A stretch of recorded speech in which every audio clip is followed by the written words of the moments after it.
Oi, gente, olha, hoje a gente veio conferir um bate-papo muito legal a respeito de um livro que é lançamento do Dr. Vitor Sorrentino. Ele é nutrólogo, é cirurgião plástico e no livro ele conta muita coisa bacana ligada à saúde, à prevenção de doenças, alguns mitos e muitas verdades. E a gente veio hoje conferir tudo numa super entrevista exclusiva do Você Bonita.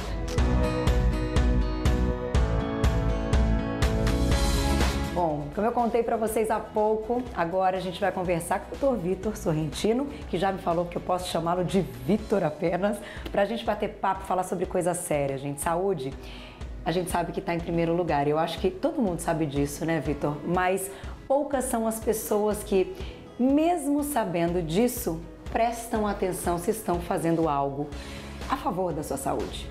Então eu quero começar nosso bate-papo, que é um assunto muito bacana que você trata aqui no livro, inclusive um capítulo do seu livro, eu vou direto nele, que eu sei que é um capítulo que se alguém tiver folha, fala assim, deixa eu ler esse primeiro, que diz o seguinte: o que está engordando a nossa sociedade? Engordar, até pouco tempo atrás, não era visto como doença. Então, o gordinho era o bebê gordinho, é o saudável. A pessoa gordinha é o gordinho feliz, né? Não é anoiado, né? E a gente deixou passar um momento na história da alimentação que foi muito importante. Um momento onde as pesquisas não tinham tanto controle e verdades eram jogadas assim, talvez com alguns interesses ou não, né? Mas, e aí uma população inteira seguia aquelas verdades e acabamos do jeito que nós estamos, né? O que gerou realmente? Eu acredito que o início de tudo não foi o fato da industrialização, de sedentarismo, nem nada. Acho que realmente o início foi quando houve uma pesquisa e através daquela pesquisa de um pesquisador foi institucionalizado de que as gorduras eram vilãs. E aí, a partir desse momento, a coisa descabelou. Por quê? No momento que a gente tira a gordura do alimento, quem entram os carboidratos. A partir de um certo momento, o alimento que sempre esteve em contato com o ser humano foi demonizado. E aí, o que entraram? Naturalmente, os substitutos, né? O alimento com baixo teor de gordura é muito ruim no paladar. Então, começaram a se adicionar os químicos para que desse paladar a esse alimento, que são os carboidratos feitos das farinhas, as coisas industrializadas. O erro aconteceu. A gente levou talvez quase 60 anos para conseguir entender que aquele erro era um erro, porque em 30 anos nos Estados Unidos o infarto, que era uma doença quase inexistente, virou a principal causa de morte. Só que ninguém olha para trás, né, Carol? É verdade. E agora? O que a gente vai inventar agora para curar o infarto? Tem que sempre pensar nessa cura, né? No remédio. Exatamente. Não no problema para a gente solucionar o problema. É. Porque ele acaba sendo mais difícil, né, doutor? Exige um pouquinho de, eu diria, força de vontade, né? De fazer algo para conseguir mudar. E é muito mais simples ir lá tomar um remedinho e falar, tô ótimo. Agora, você citou esse lance do carboidrato e é um assunto super importante, ele parece muito simples e muito claro e, na verdade, é um assunto amplo, porque as pessoas se perguntam, bom, não posso fazer uma dieta radical, porque se eu tirar totalmente o carboidrato, a gente sabe também a quantidade de problemas que vão aparecer. Que a gente precisa de carboidrato. Agora, o quanto a mais essas pessoas estão consumindo? O quanto a mais, então, onde está esse problema? Porque tudo hoje que a gente consome acaba tendo carboidrato? Quase tudo, Carol, é assim. Quanto a retirar, vamos colocar, dietas não funcionam. As pessoas estão cansadas de passar por medicamentos, dietas. De 93% a 96% de quem faz qualquer tratamento para emagrecer ou dieta para emagrecer, volta a engordar. Só que ninguém engorda de músculo, né? Então, quando a gente emagrece, perde-se gordura, perde-se músculo, qualidade óssea, o metabolismo pode ser piorado e depois eu engordo de quê? De gordura. Verdade. Então, não adianta fazer dietas radicais. Entender que o carboidrato precisa ser moderado é uma questão, assim, muito simples de entender.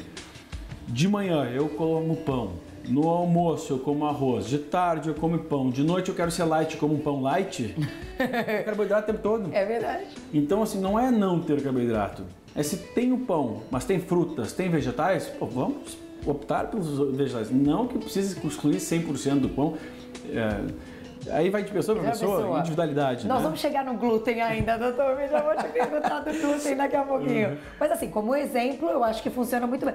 O tempo todo, então, tem um carboidrato. E assim, não pode ser assim. Não tem como. É suco, é só ruim de má qualidade, que é o suco de caixinha. O carboidrato é aquele refinado da farinha, do negócio processado. Entendi. É o negocinho congelado, é o pãozinho de queijo.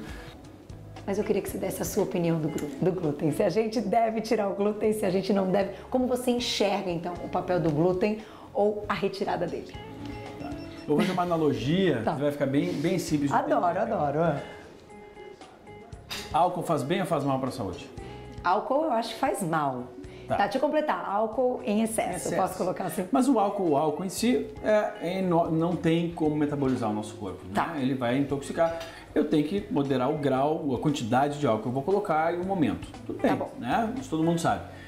Agora, se eu pegar uma cerveja, um vinho e concentrar em 400% de álcool e não só isso, fazer tu comer todos os dias, tomar todos os dias esse vinho, essa cerveja. Vai fazer mal. É incompatível. Sim. Então, o que aconteceu com o glúten, e não só com o glúten, com vários alimentos, é que o processo de evolução causou a involução de muita coisa.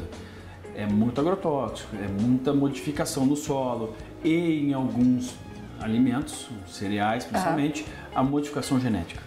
Tá? Esse aperfeiçoamento genético causou algumas coisas que a gente não esperava. Tá. Uma delas é a concentração de glúten dentro do trigo. O trigo mudou, os cromossomos mudaram, a forma do trigo, o cultivo modificou. Então, num alimento que não era ruim de todo ruim, mas também nunca foi ótimo, modifiquei e ele se tornou ruim. Modifiquei e se tornou ruim e eu faço as pessoas comerem de manhã, no almoço, de tarde, de noite. Não tem como ter saúde.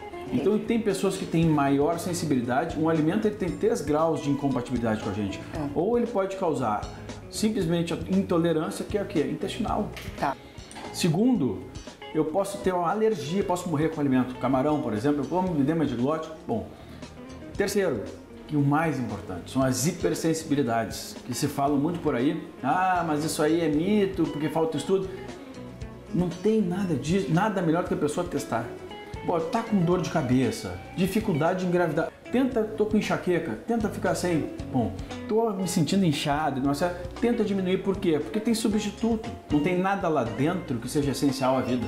Tem uma coisa que eu considero muito importante e que todos os dias eu paro para pensar nisso. E não tem outro jeito, né, doutor? Não tem como o dia seguinte ser um dia bacana, um dia produtivo, um dia legal, se você não tiver uma boa noite de sono. Como é que isso impacta, então, na nossa saúde diretamente? Quanto menos horas de sono, todos os estudos são unânimes, mais doenças. Então, só isso devia ser um baita de um alerta pra gente. Né? Mas o que acontece?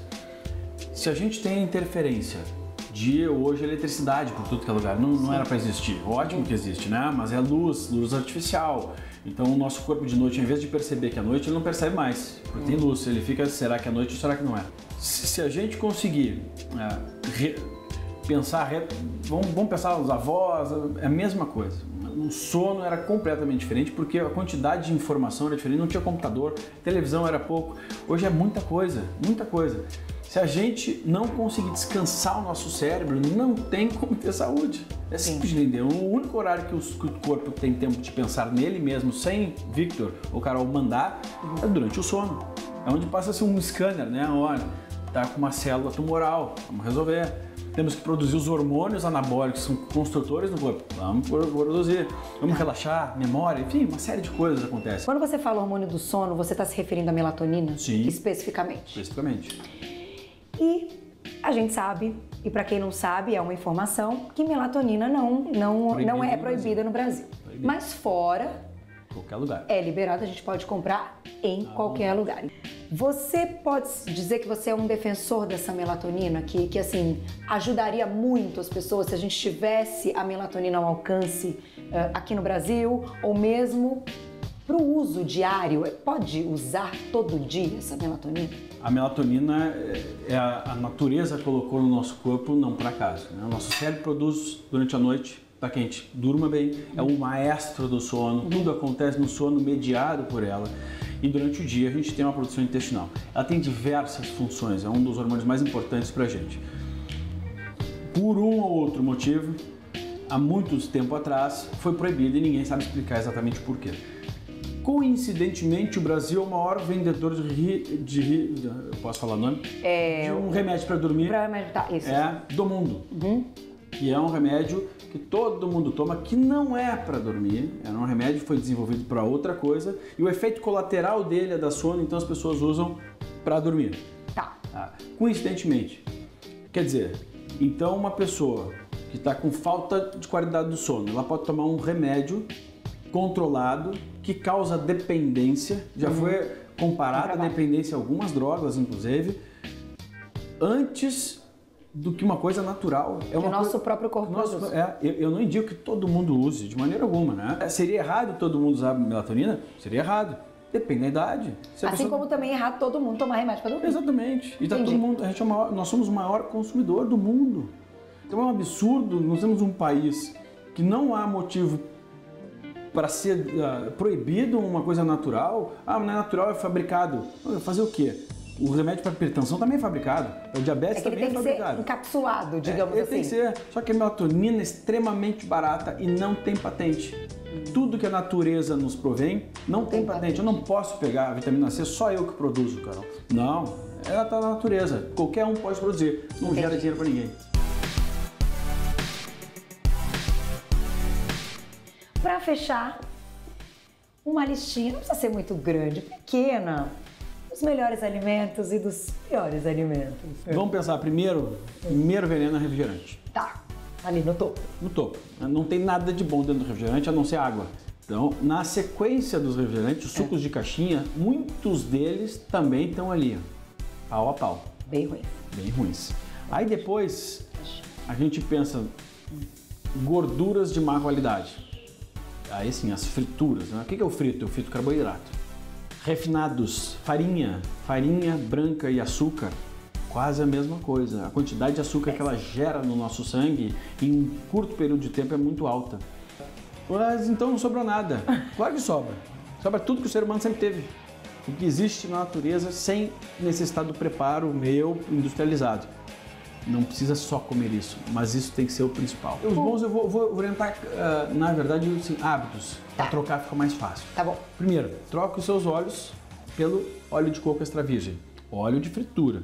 Tá? Mas o azeite não pode, azeite sim para temperar, excelente. Saladinha e tal. Isso aí. Então troca os seus óleos pelo óleo de coco extra virgem. Segundo, troca os seus açúcares e adoçantes, esses edulcorantes artificiais são umas verdadeiras bombas, pela estévia, talmatina, o xilitol. Terceiro, tá com sede? Toma água. Tá com fome? Come a fruta ou come alimento. Então eu só posso te agradecer por todas as informações, né? A maneira como você coloca. Eu tenho certeza que o público de casa gostou muito. Obrigada, muito obrigada. Obrigado.